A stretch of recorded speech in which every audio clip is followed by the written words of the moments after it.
नमस्कार दोस्तों, मैं हूं निरंजन कृष्णा और आप देख रहे हैं सब पर नजर।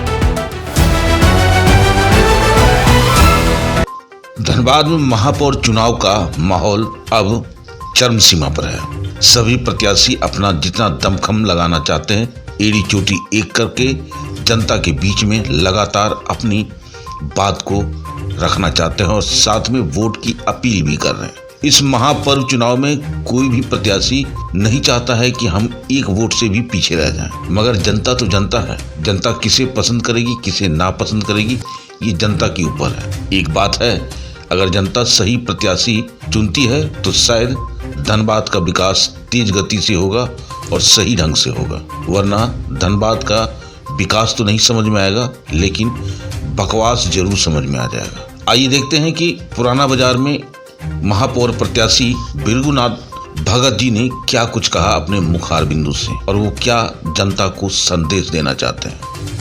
एक खास खबर, एसपीएन न्यूज धनबाद, झारखंड। महापौर चुनाव का अब अंतिम दौर है, यानी कि आज और कल शाम 5 बजे तक लास्ट। उसके बाद फिर उल्टी गिनती सबका शुरू हो जाएगा। जो प्रत्याशी खड़े हैं, जो अपने जनता के समीप जाने का प्रयास कर रहे हैं और जो समीप जा चुके हैं, और कुछ लोग अभी भी तैयारी में हैं कि हो सकता है कि कल तक हम और ज्यादा अपने जनता के पास जा पाएंगे। और सभी जो प्रत्याशी है अपना एड़ी चोटी एक कर दिए, लेकिन जनता परेशान इस बात को लेकर के है कि आखिर वो कौन सही है जिसको हम चुने और जो हमारे सुख दुख में साथ दे। सवाल तो यही खड़ा हो गया है, कहीं किसी को मिर्ची ना लग जाए और कोई बिस्कुट खिला के कहीं आपको पागल ना कर दे। और कुछ तो ऐसे हैं कि मत पूछिए। लेकिन सवाल फिर एक आता है कि आखिर जनता चुने तो चुने किसे, कौन है विकास पुरुष, कौन धनबाद का विकास करेगा। और धनबाद नगर निगम में जो त्रुटियां हैं, जो 5 साल में क्या 10 साल में नहीं हो पाया था, पिछले 2 महापौर चुने गए थे, पहला का तो पता ही नहीं चला धनबाद वासी को कि नगर निगम से कुछ मिलता है, और दूसरा ने तो विकास कर दिया है, जो अब अपना शायद दल बदल रहे हैं, कभी इधर कभी उधर, कभी इधर कभी उधर। अब आते हैं बिरगुनाथ जी के पास और जरा इनसे पूछते हैं कि ये अपनी विकास की गाथा जनता जनार्दन के लिए कैसे लिखने जा रहे हैं। बिरगुनाथ जी, जरा बताइए हमारी जनता। नमस्कार। 23 को मतदान है महापौर के लिए। मैं प्रत्याशी के रूप में पिछले कई दिनों से 55 वार्ड में घूम रहा हूं, लोगों की समस्याओं को नज़दीक से देख रहा हूं। लोग भी कह भी रहे हैं कि ये चाहिए, पानी की समस्या कहीं है, कहीं पोल्यूशन की समस्या है, तो कहीं सड़कें की समस्या है, कहीं नाली है ही नहीं, पानी घरों में घुस जाता है, और कहीं पार्क बना हुआ है तो पार्क का रखरखाव नहीं है, ताला ही बंद हुआ है, और कहीं शमशान है बना हुआ है तो शमशान की स्थिति जो है पहले से खंडर से भी ज़्यादा स्थिति खराब है। तो कुछ लोग कहते हैं कि विकास हमने किया है। तो जब मैं जनता के बीच गया तो लोग हमसे ही पूछने लगे कि विकास जो पिछले महापौर कर रहे थे कि हमने विकास किया है, तो विकास तो कहीं दिखाई नहीं दे रहा है, सिर्फ 8 लाइन करते हैं, वही दिखा रहे थे लोगों को। तो 8 लाइन से जनता को क्या वास्ता है? जो जनता रह रही है यहाँ पर, शहर के बीचों बीच रह रही है, उन्हें ट्रैफिक का बहुत बड़ा प्रॉब्लम झेलना पड़ रहा है। आप देख रहे हैं कि एक ही गया पुल जो है रंगा टर्न वाला, उस पुल में कितना जाम रहता है। उस जाम के लिए आपके पास क्या प्लानिंग है, किस तरह से ट्रैफिक व्यवस्था दुरुस्त होगी, किस तरह से लोगों को स्वच्छ पेयजल मिल पाएगा, और किस तरह से लोगों को शुद्ध हवा मिल पाए। जहाँ जहर फैला हुआ है, लोगों को कैंसर हो रहा है, लोगों के फेफड़े खराब हो रहे हैं, लोगों को दम्मा हो रहा है, खांसी हो रहा है, बहुत तरह के नाना प्रकार की बीमारियों को झेलना पड़ रहा है। तो हमने जब देखा तो लगा कि वाकई में बहुत ही काम करने की आवश्यकता है। फंड की कोई कमी नहीं, नगर निगम में बहुत फंड है, अपार फंड है, आप जितना चाहे उतना खर्च कर सकते हैं, बस आप में इच्छा शक्ति होनी चाहिए। कहीं वो फंड के चक्कर में आप तो नहीं है, बाकी लोग तो हैं जी, कहीं आप भी तो उसी फंड के चक्कर में नहीं है? जी नहीं, वो लोग तो आए हैं तो आप तो देख रहे हैं, वो लोग तो करोड़ों करोड़ खर्च कर रहे हैं। मेरे ख्याल से कितना करोड़ खर्च के अंदाजा नहीं है। वो तो जनता को खरीदने का काम कर रहे हैं, गुमराह कर रहे हैं, करोड़ रुपए खर्च कर रहे हैं। उनकी मंशा तो 2500 करोड़ रुपए है। किस तरह से घपला किया जाए, आप देखोगे पिछला महापौर पे भी करप्शन का मामला चल रहा है। पिछले बार 4000 करोड़ रुपया जो है आपका धनबाद के विकास के लिए आया था महापौर के फंड में।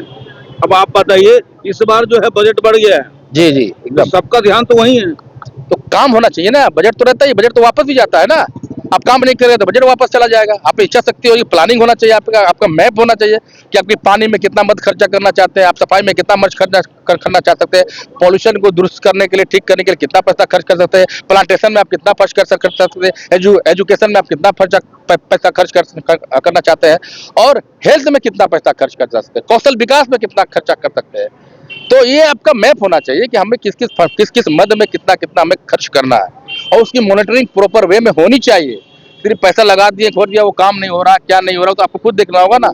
आप एक जिम्मेदार पद पे बैठे हुए हैं, तो आपकी जिम्मेवारी बनती है कि मतलब मॉनिटरिंग भी करें, ताकि जनता को सही समय पे पानी मिल सके, जनता को सही समय पे शुद्ध हवा मिल सके, जनता को सही समय पर चिकित्सा उपलब्ध हो, जनता को सही समय में उनके बच्चों को शिक्षा मिल सके। ये तय करना चाहिए, तब उनका अधिकार बनता है नगर निगम में। सरकार मुहैया कराती है उन तक पहुंचाने के लिए, और अंतिम व्यक्ति तक पहुंचाने की जिम्मेदारी हमारी है। प्रधानमंत्री खुद कहते हैं कि राजनीति आयो तो सेवा की भावना से आओ, पैसे कमाने के लिए मत आओ, वरना राजनीति मत करो। तो प्रधानमंत्री के हम लोग अनुयायी है। यशस्वी प्रधानमंत्री ने कहा कि अंतिम व्यक्ति का विकास करो, अंतिम व्यक्ति तक पहुंचने का काम करो। अंतिम व्यक्ति का विकास होगा तभी का समाज का विकास होगा, तभी राष्ट्र का भी विकास होगा। तो अंतिम व्यक्ति ही ज्यादा सफर करता है, वह शहर तक पहुंच नहीं पाता है। और मेयर साहब जब मैं बनूंगा, मैं खुद अंतिम व्यक्ति तक पहुंचूंगा, वहां की समस्या को समाधान करूंगा, चाहे पानी हो, चाहे बिजली हो, चाहे सड़क हो, चाहे स्वास्थ्य हो, चाहे शिक्षा हो, इन तमाम चीजों को मैं खुद मॉनिटरिंग करूंगा और एक सुंदर धनबाद बना के दिखाऊंगा। मैं संकल्प लेता हूं आपके सामने। आपने बहुत अच्छा कहा कि मेयर को जो है अंतिम व्यक्ति तक जो है वो सुविधा पहुंचाना बहुत जरूरी है, जो आज तक किसी ने नहीं किया। सबसे बड़ी बात यह है कि जब वो पद पे स्थापित हो जाता है तो शायद सारे वादे भूल जाते हैं, और लगभग नेताओं का भी यही हाल है। वादे और एजेंडा तो एक से एक हैं, लेकिन सवाल है कि उस एजेंडा और वादा का कितना इम्प्लीमेंट हो रहा है और कितना जनता को लाभ मिल रहा है। और यहाँ भी मेयर चुनाव में अब रहा कि मेयर कितना लाभ पहुंचा पाएगा जो भी जीत रहा है। अगर विरगुनाथ जी जीत रहे हैं तो ये कह रहे हैं कि मैं अंतिम व्यक्ति तक पहुंचाऊंगा, बाकी का गारंटी नहीं है। अब जनता को ये समझना है कि कौन उनका सही साथ दे सकता है, ये सबसे बड़ी समस्या है। अब जनता ही निर्णय करेगी। 23 तारीख का वोटिंग में जनता जो है अब ये देख रही है कि किसको हम उस पिटारे में बंद करें। अब तो ईवीएम रहा नहीं, बोगस वोटिंग का भी शायद हो सकता है कि आपको रिपोर्ट मिल जाएगा कुछ दिन के बाद सुनने को।